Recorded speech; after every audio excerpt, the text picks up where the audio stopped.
All right, everybody, you know what it is. It's Fat Dan, back at it again with another bird in the bun review. We got the Popeyes chicken sandwich. Love that chicken. Today we got the spicy bird in the bun.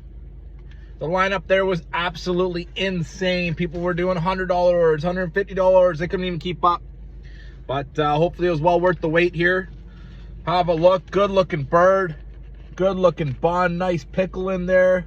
Good chipotle. Oh, I'm excited for this one. Popeyes is like a staple in the chicken game right now, so this is gonna be a good sandwich, I hope. Let's test her out. Bird in the bun review.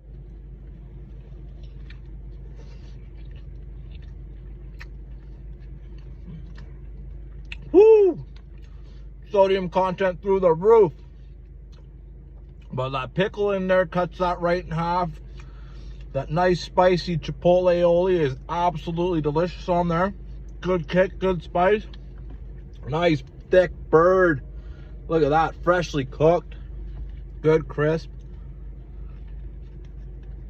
And let me tell you, that's a nice set of buns. Oh yes. Popeyes, you did good with this one. Great crisp. Oh yeah, for a stock chicken sandwich, stock bird in the bun, can't go wrong. That is a solid 7.2. Have a look. Well put together, well built. And like I said, that's a great set of buns, the bird in between. That's it for Bird in the Bun review. Have a beer, would ya?